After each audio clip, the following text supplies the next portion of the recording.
What is going on with you, YouTube? This is Regular Dave coming at you with another video. I'm under the weather, man, but I've been bringing out Undisputed news this far, so I can't leave y'all at this point. We got some big news today.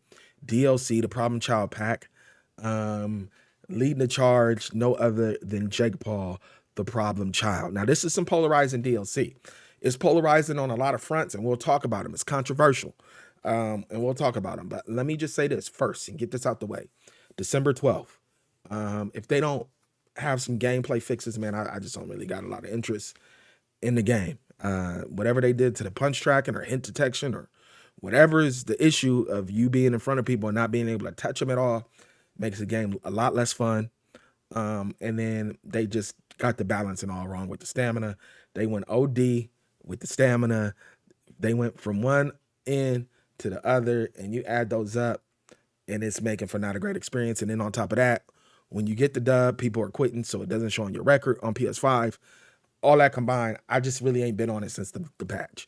I played 2 nights of the patch and said, yeah, it's best that I just stay away.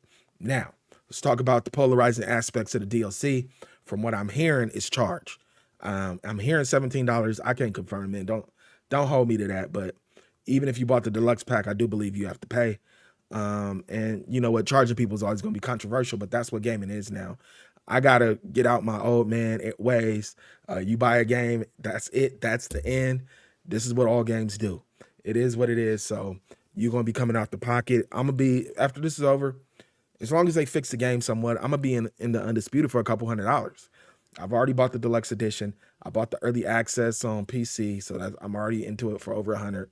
I'm gonna buy this as long as the game is halfway fixed. And then they gonna keep coming out with packs because they got a lot of fighters to get through. Now, let's go over what you get. Let's go over all the fighters, and then I'll talk about the fighters. Marco Antonio Barrera, James Buster Douglas, Otto Wallen, El Terrible, Eric Morales, Big Bang Zhang, the Problem Child Jake Paul, Juan Manuel Marquez. You get alternate ring attire for Terrence Crawford, Deontay Wilder, Vasily Lomachenko, Roy Jones Jr., Sonny Edwards, and Sinicia Estrada. Now, this is another polarizing aspect, right? Jake Paul's leading the charge on this, right? And he's very polarizing. Either you love him or you hate him. He has a lot of haters. Let's just be honest. Let's just be upfront. And he's the front of this. When you have people who have performed legendary in the ring, but Jake Paul's in front of this, and it's because he's the most relevant of everybody here right now today. He is the most relevant. I don't care if you hate him. He is the most relevant of all these fighters today. Look, I acknowledge the same things that everybody else has criticisms of Jake Paul. Yeah, he hasn't really had any competition to speak of. But I really don't think that's his goal. He's playing his own game, man.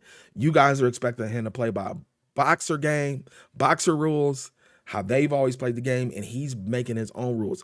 He essentially really just wants to be the biggest draw, right? And can we say he's been more than successful at that, right? I mean, over 100 million homes in his last fight. He's been beyond successful at being the biggest draw in boxing. I don't like saying it. It is what it is. You gotta say what it is. If you're gonna call it straight up, Jake Paul is probably the most relevant boxer and the biggest draw in boxing. Did I ever think I was gonna say that? No. Can I take that away from him? No. Now, the thing I don't like is that he's in front of my guys, the boxing purist guys, right? You got Juan Manuel Marquez, right? So, I mean, he had one of the most shocking knockouts we ever seen. Manny Pacquiao. Juan Manuel Marquez was a monster. Big Bang Zhang knocked out. He got dynamite in his fist, knocked out Deontay Wilder. You do not want to get hit by him. You got 2 fighters linked in history, Marco Antonio Barrera, Eric Morales, El Terrible. They have one of the greatest trilogies you ever want to see. If you haven't watched this stuff, it's available to watch on YouTube, man. We not just making this stuff up for us who watched this back in the day. If you haven't watched their trilogy, just go on YouTube and watch it, man. Believe me, you will not be disappointed. You got Barrera, who annihilated my guy, Prince Nassim Hamed. Look, my earlier years, I was into all the shenanigans. So Prince Nassim, I was like, that's my dude. And Barrera beat him from pillar to post. I do want to say he even hit his head on the turnbuckle. Like he did a number on my guy. And then you got Eric Morales, who I think he had a trilogy with Pacquiao. I can't look. My brain is old and dusty. A lot of this stuff be running together for me. But I do want to say, if I remember correctly, he fought Manny Pacquiao. He got knocked down twice in the first round, and he either fought to a draw or a split decision. Um, I would have to look it up, and I'm just going off the head.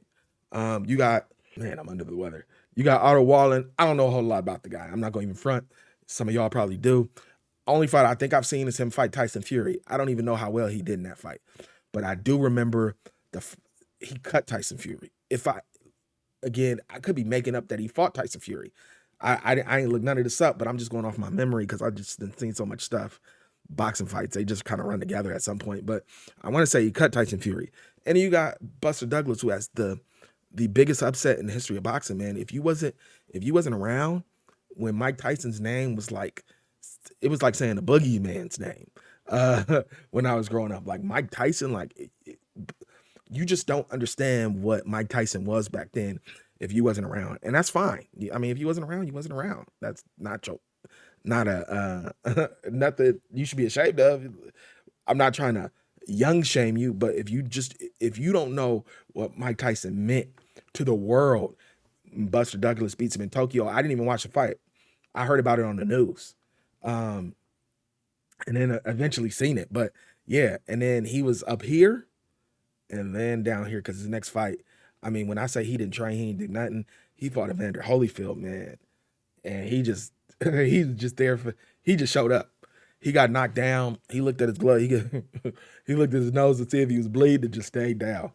Yeah, that was a disappointment. I do want to say he had a little comeback. I remember watching him on network television and he was winning fights, so I'm not sure what happened with that. But you got some in-ring legends, primarily Juan Manuel Marquez, Eric Morales, and Marco Antonio Barrera, who have been in-ring legends, not marketing and promotion legends, in-ring legends, and they got to play a backseat to Jake Paul. So that's a little polarizing for me, but it is what it is, man. With day and age, I believe in marketing and marketing whatever's relevant. So this was probably the best option for them. Get active in the comments, man. Let me know what you think. I'm not really the alternate attire. It is what it is. But other than that, it looks like it's going to be some pretty decent DLC. Just fix the game, SCI, and we'll be good to go. All right, get active, man. Let me know what you think. Tell me what I got wrong. I'll get at you guys another time. Peace.